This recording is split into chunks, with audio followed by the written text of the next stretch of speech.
So this is where the environment plays a really important role. And I'm sure everyone has seen that meme on social media where there's a fish in a clean tank and a fish in a dirty tank. What do Oh, you yeah. do? What do you do with the fish? How do you make it better? Well, you take him out of the dirty environment and put him in a clean one.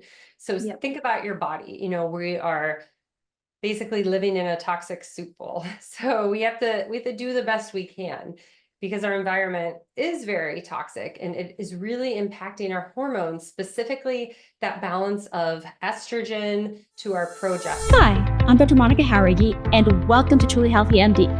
I have one question for you.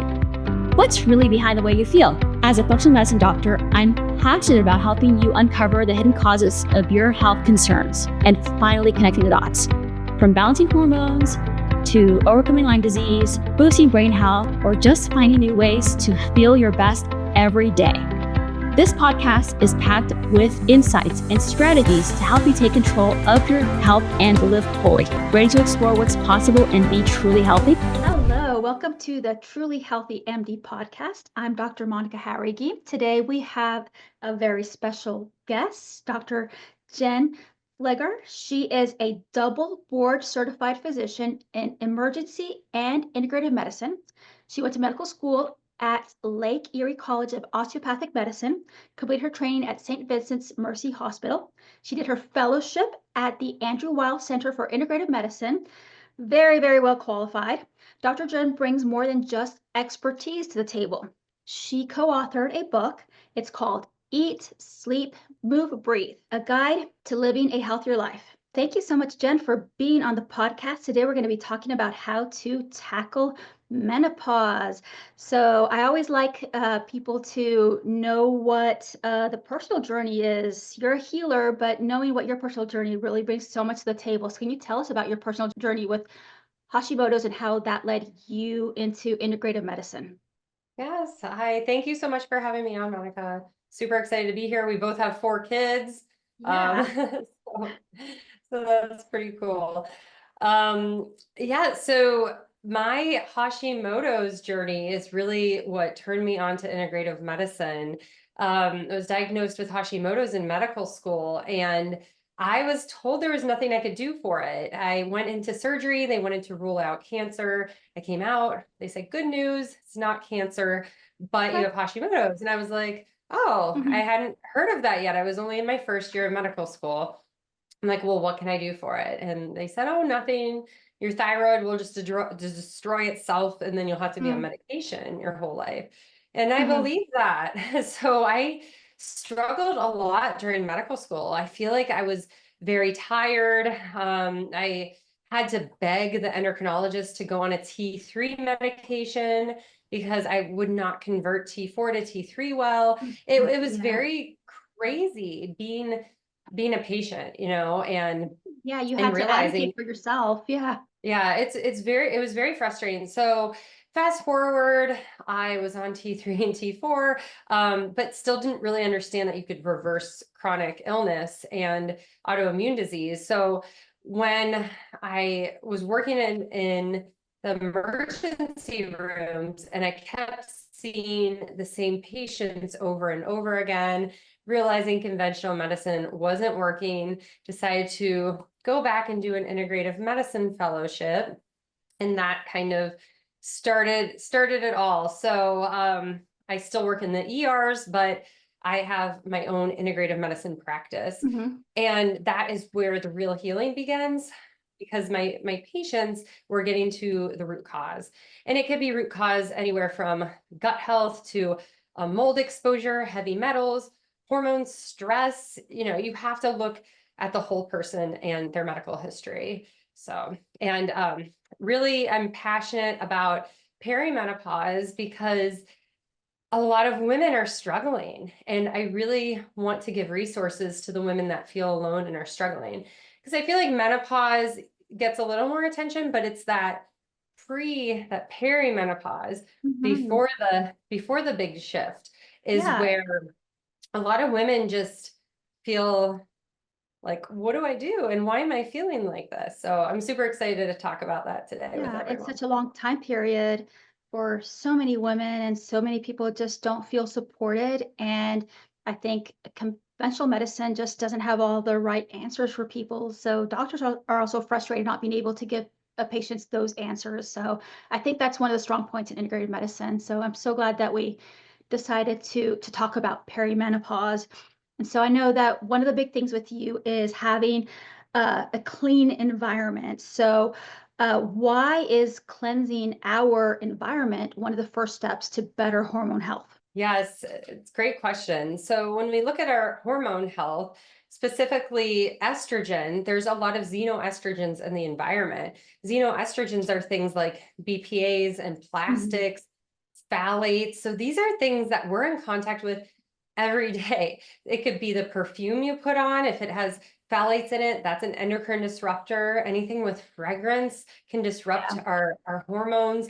Plastics, eating out of plastic, Tupperware, all of those things. So these plastics, even plastics that line a can of pop, they can mimic estrogen in our body, and they're called xenoestrogens. So they can go in there and bind to that estrogen receptor and cause a lot of problems. And we see environmental also toxins such as fertilizers, atrazine, for example. I mean, that can change sexes of amphibians, of Mhm. frogs. So we Yeah. know that these environmental toxins, they have a real impact on our hormones. And it's a little scary, but we have to think about what can we do. There's some things that we can't control. Like I have patients that live next to a farm, for example. So they have pesticide spraying, but it's like, what are you doing in your home? Have you switched from plastic Tupperware to glass? Are Mhm. you still using Teflon pans, which that's a forever chemical, and that's Mhm. very endocrine disrupting and damaging. Absolutely. Yeah, so it's these really easy switches that we can think of. One thing, Roundup. So Roundup glyphosate is sprayed on non-organic crops, or like if you live next to a farm, or your neighbors, people still do this. People still spray their weeds with Roundup. And Mhm. it's like, we know Yeah. how bad it is. Why are we still doing this? So that can disrupt our hormones because it's disrupting our gut health. So our estrogen is metabolized through the gut. We make neurochemicals in our gut. Autoimmune diseases can occur if our gut is not healthy. So this is where the environment plays a really important role. And I'm sure everyone has seen that meme on social media where there's a fish in a clean tank and a fish in a dirty tank. What Mhm. do Oh, you yeah. do? What do you do with the fish? How do you make it better? Well, you take him out of the dirty environment and put him in a clean one. So Yep. think about your body. We are basically living in a toxic soup bowl. So we have to do the best we can because our environment is very toxic and it is really impacting our hormones, specifically that balance of estrogen to our progesterone. Yeah, absolutely. I do love that visual because, you know, as patients, we're like, well, let's take more pills maybe to get these things under control. But no, if we see it ourselves as that fish in that fish tank, it really changes our perception as to how we can improve our health. So that's pretty powerful.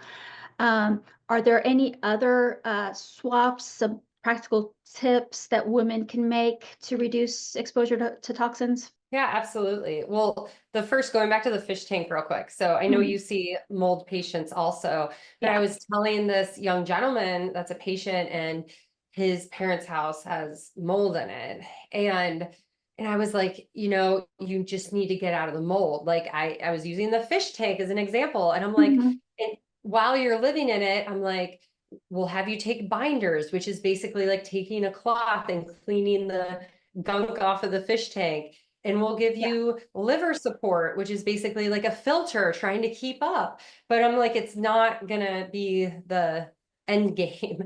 And Mm. there's certain molds that can actually act as estrogen mimickers, certain mycotoxins produced by the mold. So it's just very interesting when you look the environment, because mold also bogs down our liver, and our liver is one of the phase 1 and phase 2 liver detoxification of estrogens is how we Mhm. get estrogens metabolized.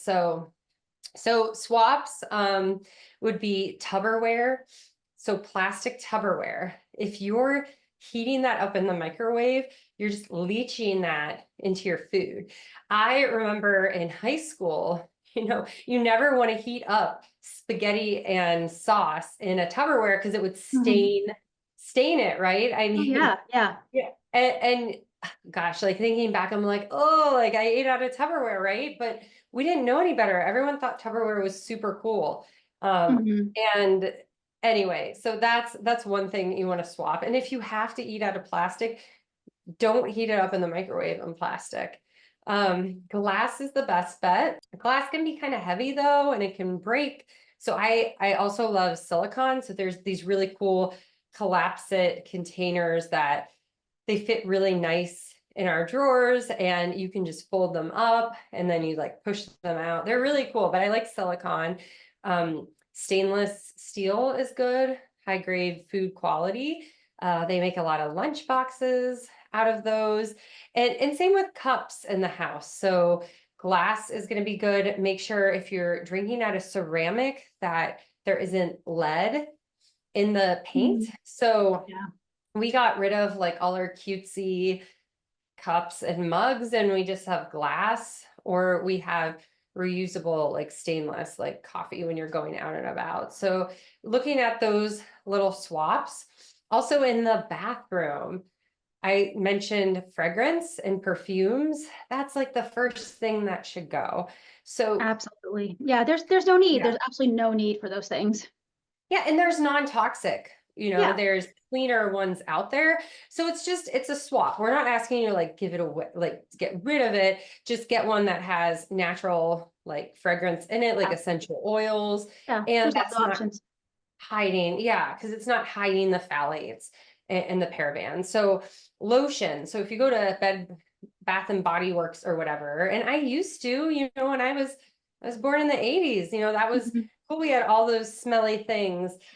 The lotion could have parabens in it, so plastics. You're putting it on the skin, it's getting absorbed, plus phthalates, plus fragrance. So you're absorbing all of that in your skin. So makeup for women and little girls, it's so important to make sure it's clean. So if you're not using clean makeup right now, just swap it out. When you run out, just then bring in something cleaner. Read the labels. You don't want fragrance, paraben, phthalates. Okay, all of those are big like warnings because they can hide those endocrine disrupting chemicals in it. You're putting it on your skin, which is such a huge organ, and your skin absorbs. Okay, so same with body wash, shampoos, hand soap, like all these things you could think of. I even brought my own soap.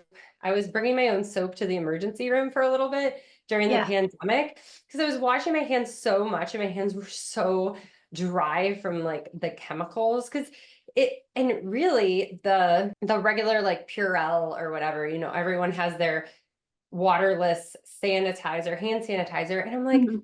that doesn't get off Clostridium, the spores. So this is a funny story, you would appreciate this. So my one of my rotations in residency was with neurology, and the one doctor, Dr. Maraska, he was so funny. So he was just like an old school neurologist, like one of the best attendings and teachers. We get done seeing a patient, he washes his hands, all of his students, because it was me as a resident and another medical student, so we all just use the hand sanitizer. Now this was before I practiced integrative medicine. I was drinking Diet Pepsi to stay awake. I mean, it's Yeah. embarrassing, Yeah. but we all start somewhere. So he's washing his hands and we're all just like looking at him because we're like, let's go. He's washing his hands, and then when he's done washing his hands, he looks at us, he takes his fingers, puts it in his mouth, and like sucks on his finger and pulls it out. I know you're giving the weirdest look, but he was so funny. He's like, you don't do that with the hand sanitizer. It's like good old soap and water. That's the best way to do it. Yep. And it's true. So true. He had so much wisdom, but it was really funny. Just this like, I don't know. I still can see it. I don't, out of all the things he taught me, that sticks out But yeah, so those are just, you don't need hand sanitizer. That stuff, unless you make your own, it's pretty nasty. So soap and water, fragrance free, all the things. So lots of little swaps. If you feel like you get overwhelmed, like I said, just when you run out of something, say, what can I use instead? Or how can I make a better choice now that I need to actually buy something new? If you like this discussion, please hit the subscribe button and consider leaving us a review. It really helps people find us, and we truly appreciate your support. Yeah, and it doesn't have to be like an overwhelming thing like, oh my gosh, I have to throw out everything, spend a ton of money. It's like, okay, those little conscious choices can make a big difference in our lives over time, right? So Right. that's a great tip. So how do you think women can better understand and support their menstrual phases during perimenopause? Because there's just so much change going on month to month. And so what would your best advice be to women during perimenopause? Yes, absolutely. So perimenopause is before menopause. So the best way to know, like, am I in perimenopause? So there are some symptoms you might be having. You might have a shortening of your cycle. I used to be 28 days and now I'm like 26. Maybe I'm 25. Maybe sometimes I have 31 in there, but I'm not as regular as I used to be. Getting more irritable. Like I'm way more irritable that week before my period. It used to not be a problem, but now I just like go off the rails at my kids. I'm a little bit more irritable towards my husband. My cravings are worse. I get more breast tenderness with my period. My periods are a lot heavier than they used to be. So these are all signs that you are going through perimenopause. So as we age, that progesterone starts to go down. So progesterone is what is during that luteal phase, that second half of our cycle. And progesterone keeps us calm, helps us sleep, makes us feel safe and loved. It is also what sustains the pregnancy when we get pregnant. So as we age, that progesterone, it starts to go down, but then, estrogen.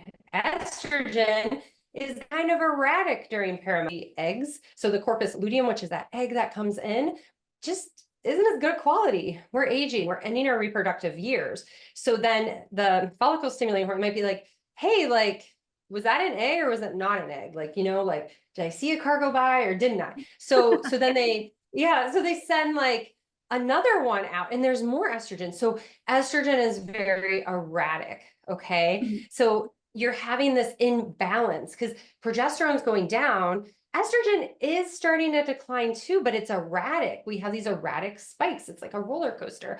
So what happens is women feel just very lost during this phase. I feel like when I see them, this is when they start having problems like with their spouses.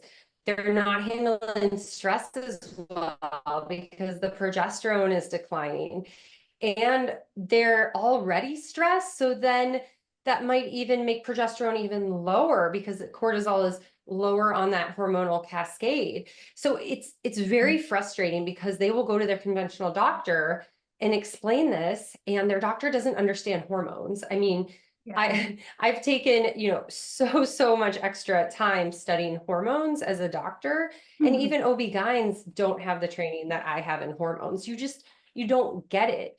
The insurance model doesn't really care about perimenopause either. So Yeah. you're not going to talk about this with your conventional doctor.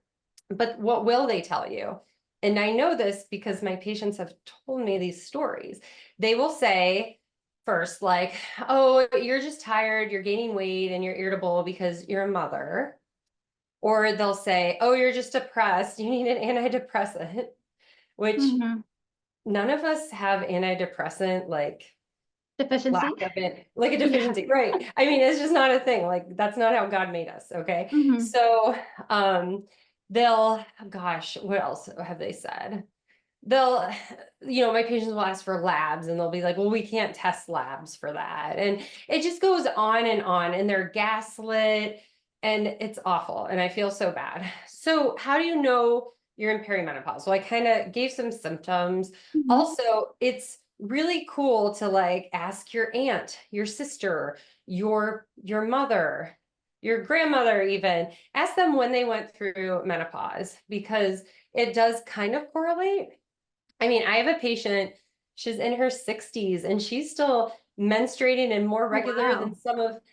some of my late 30-year-olds. I'm like, you Mhm. go, girl, you're doing Yeah, it. yeah, we definitely can't So, depend just on age because, yeah, we can start perimenopause way early in our 30s or later, closer after some women have already gone through menopause. So, yeah, just going yes. based on age is not the way to do it. Fatigue, brain fog, mood swings, weight gain. If you're a woman in your 40s to 70s, you've probably been told that it's just aging. But what if it's not? At trulyhealthymd.com, we look deeper. Hormones, nervous system health, hidden toxicities. You're not broken. You just need a doctor who really listens. Visit trulyhealthymd.com and book a consultation today. It's time to feel like your real self again.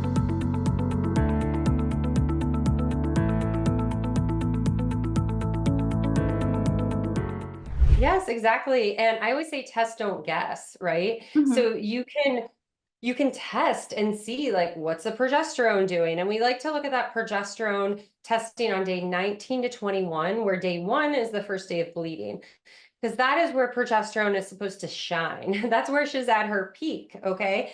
Mhm. And that's kind of, we can see like what estrogen and progesterone are doing in that phase and then work from there. I explain, I like this analogy and I just came up with it this week explaining to a patient. Um, like think of perimenopause like an oven, like preheating an oven for menopause.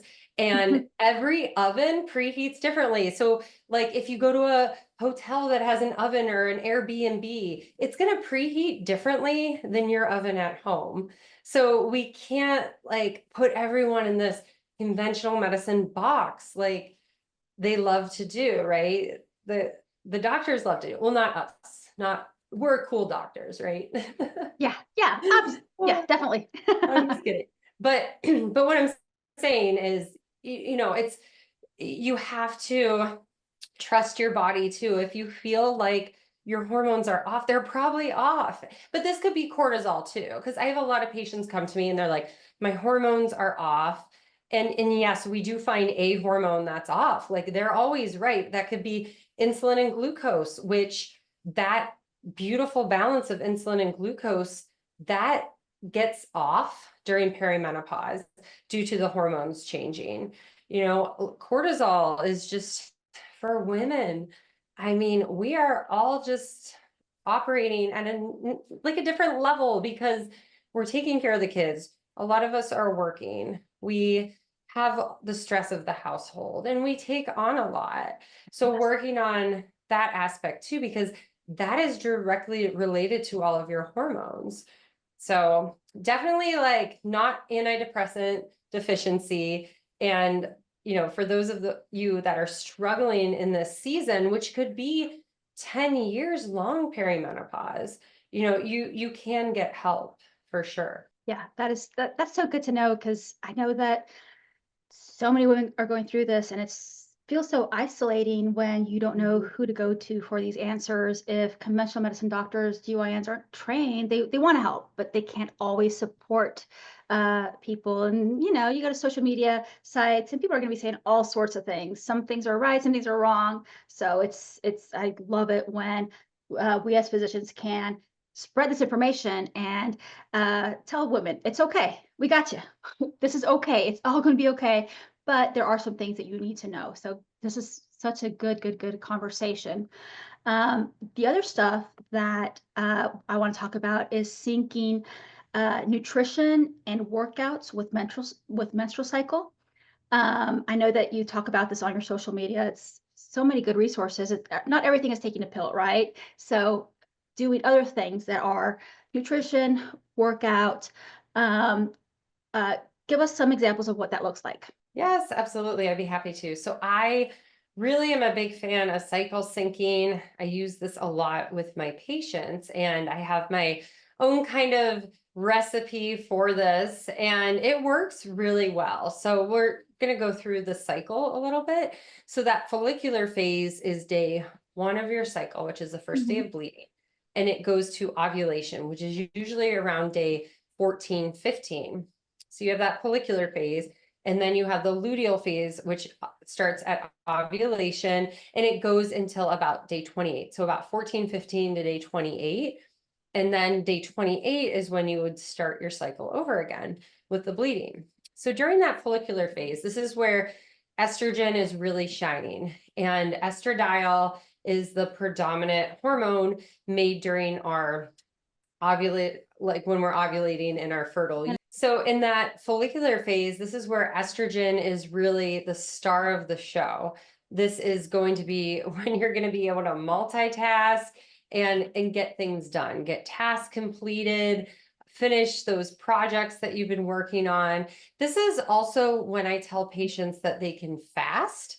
So I really do like fasting with women, but if you're doing it at the wrong part of your cycle, you can really stress your body out and you're going to fail at it.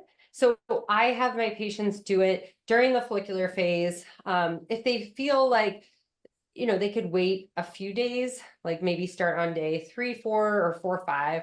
I really like, I can fast like right when my follicular phase starts sometimes. Sometimes I wait a few days. This is where you can pull those longer fasts. Your body is going to be more insulin sensitive due to the estrogens, and you're going to be more successful at it. Like, I think telling someone to fast not during that phase, if they're menstruating still, you're going to put a lot more stress on their body, and that is not what you want. Yeah. So working out at this point, this is where you could do like HIIT or Orange Theory, something like that. I'm not a big fan of Orange Theory because I've seen patients, it's just burn out their adrenal glands, right? But I have some that are like addicted to it because, yeah, A lot of adrenaline. endorphins. Yes, it's addictive. And they're competitive. And I'm like, oh, this isn't good for your adrenal. Like, you need to do more restorative. But this is where if you wanted to throw in some sprints, which are great for VO2 max and for longevity, you could do your sprints here. You can do a HIIT workout here. I'm fine with that during that part. Also, this is the part of your cycle that if you wanted to really make gains on the weight, like amount of weight you're like deadlifting or something, this is when you'd really rack the weights on and really try to go for those goals. So all for it. And then we move into ovulation. Oh yeah, diet. So fasting, more lower carb too, I should say. This is where you could really push the needle with low carb, ketosis, all of that. So this is where I tell my patients that go for it there. Then you hit ovulation. This is just, we all just feel amazing, right? At ovulation, we want to be with our spouses, our loved ones. This is where you'd want to do a podcast or a photo shoot. You're glowing. So this is great. You're having, you know, all the hormones peak and you're feeling really good. So then we go into luteal phase. Luteal phase is where estrogen is still there, but progesterone is rising and coming out. So really progesterone should be the star of the show for luteal phase as a hormone. And progesterone, what can happen as we go into perimenopause, it can decline, as we spoke about. So I always tell my patients to protect your progesterone during that luteal phase. You know, don't stress your body out, because progesterone, you know, there's this cortisone steal where cortisol can just eat up the progesterone, and we need to just make sure that we are nourishing our body here. So we don't want to do HIIT workouts and stress out our body and get all that adrenaline rush. That's not good. Our body at this phase is preparing for pregnancy, to have a baby, right? So now, not that you're doing that every cycle, but it's just, that is what your body Your wants. body thinks it needs to be doing that. Yes. Yes. Yeah. So don't do the HIIT workouts. I love when patients lift weights. during this part of the cycle, you can increase your reps and go lighter on the weights if you want. You just listen to your body. What you don't want to do is push yourself so hard that you get hurt, because you are more likely to get hurt. Where they haven't done tons of studies on this in women, because they don't like to do studies on women. I know, there's so few, so few. Yeah, it's crazy. But there's a few I found at like a little increase, like ACL tear risk, like during the luteal phase. Okay. But I have to find that so I can start citing it. So that is where like you're working out. Like you want to do mobility exercises, walk, swim, bike, don't get splat points, don't do sprints, chill out a little. Now, when it comes to nutrition, this is where I tell my patients, like, if you're doing more low carb, let yourself have some healthy carbs here if you want, right? I know I will like get out the popcorn and put tons of butter on it, and I'll let myself relax a little bit more here. Like if I'm craving more carbs, I hate to say give in, because that's like not, but I do. I'm like, okay, like this is what my body wants right now. Not that you should go and eat a bunch of donuts or something like that, but healthy carbs, yes. If you're doing more of a ketosis diet, you could, and more low carb, and you want to stay there, you could just add in more healthy fats. So keep your protein the same and just add in a little bit more fat and a little bit more calories even, because when you go to your follicular phase that you could do some of your fasts, or you could do low carb, and you're going to get back on track because your body is going to be more insulin sensitive. So I like to tell my patients that, we're not always supposed to eat the same either. Like our ancestors had feasts, and then they had famines, and they had different food available. So we're not supposed to just eat the same thing every day, every part of our cycle.